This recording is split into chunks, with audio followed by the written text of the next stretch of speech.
Alright guys, Buddha Made Me Black here, talking about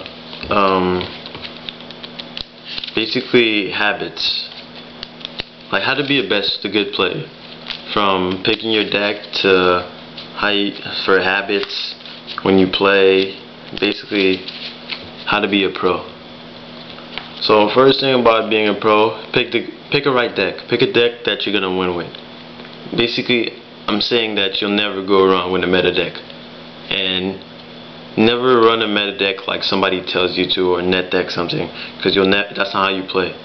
And picking up habits of pros will help you, like if you'll be able to play those other people's decks, because you just play it a few times and then you learn how to be a good player. Secret Dark Arm. Basically, and also having hollow cards, like, it makes you look like a pro. So he's like, damn, he has hollow cards, he's awesome. Like, the first thing about being a pro is your shuffle. Being able to shuffle any way, like shuffling like this is not the way you want to shuffle, because people will call you on that. You want to shuffle like this, or do the little thing when they put the cards down and anything, but I think that's like a bunch of bull. If you can play with a bad hand, you're a great player.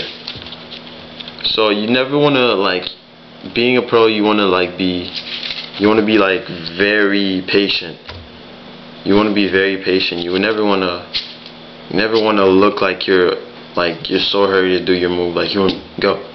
You always want to be like the one thinking. If you think more, the more you think, look at your cards. Like, look at your graveyard. Think about what you're about to do. Like, if you set a card, just because you already have your move, like you set your cards, don't be like, oh, I have my move done, so I'm just gonna go. No, think about it, stay and look at your cards.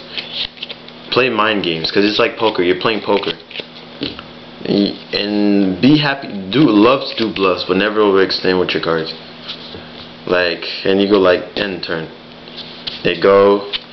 I flip an MST, like, you could set bluffs like that. It doesn't have to be like overextending. You can just set your cards. It's always happy that, imagine, like, I'm just about to play. I got Mystic Tomato, a sack, and I go Ryza. Wait, like, don't be hasty. Like, even if you have your thing, don't be like this one. Just go response. And they'll be like, if they don't go target and they just respond, then you target with your Monarch. You never want to be quick of doing anything. You always want to wait till they do something. Like, even if they summon imagine that my opponent summons a Monarch and I have like a bottomless or something. Let's just pretend it's a bottomless. Don't go like Monarch and then bottomless. Don't be quick to do that, because it's like really bad. You ask them for their target, and if they target your card, that's a 1-for-1. That's not even a 1-for-1. They just like wasted their target, and then you bottomless it, and then they just wasted their freaking summon. Especially the thing with Dark Arm, that people bottomless him as soon as he comes out, and they go priority. The thing you don't understand about priority is that if you don't ask them about if they call priority, and then you just chain it, they can say, oh, I call priority. That's the thing about it. So you have to ask them. And they say no, they can't say anything after that. So imagine I summon Dark Arm and then have like 3 darks in the grave. And then he goes like bottomless, and I go priority, and then I just pop something else. But if you go like, if you're the receiving player and you go like, do you call priority? Of course I'm going to call priority if you say that, because I know you got bottomless. So I'm going to probably target one of the cards, and if I target the bottomless, I just wasted one of the cards in my graveyard, and my Dark Arm gets bottomless, so that's a -2. I wasted a monster I could have brought back. So basically, that's stuff you want to look out for. And another thing you want to look out for is priority and being patient and waiting for your turn, and playing mind games. Things like setting bluffs. Sometimes setting bluffs will make people like withdraw from what they would do. They would have went for game, and probably you just set a card and be like they have like 4 monsters. Like, these not oppressive monsters I have in my hand. They'd be like, I can go for game if it's a Mirror Force.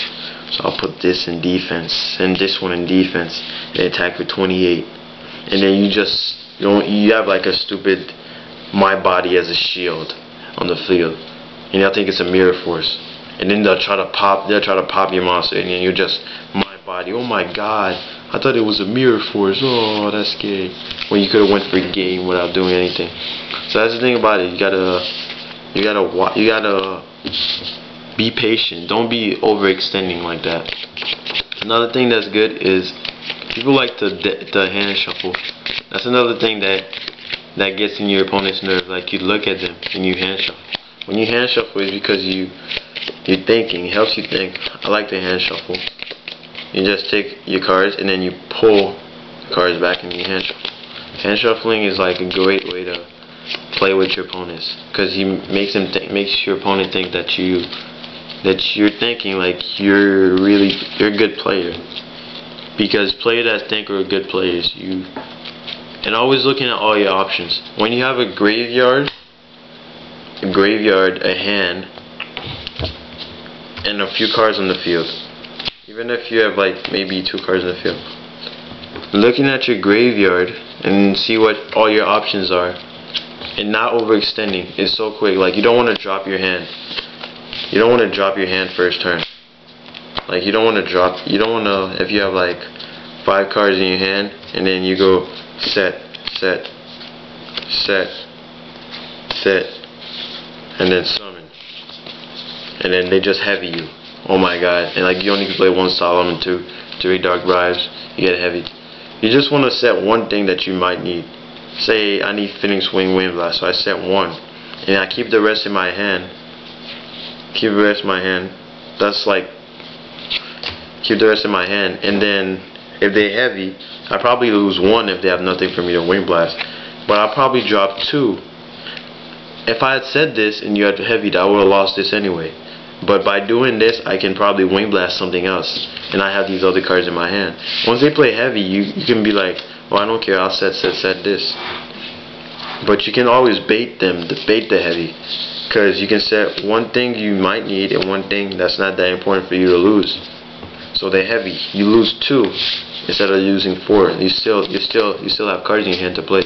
You can draw, and then brain control. Never bait cards like Call the Haunted. That's really bad. That's what I think. So I think the dark card, like dark decks meets in Lightsworn, give you the most options in thinking, because you get Necros, you get Plague Spreaders. So I would build a dark deck. I think if you see this deck build, it's really good. So basically, what I'm going to say about being a pro is hollow cards makes you look cool. Think about your options.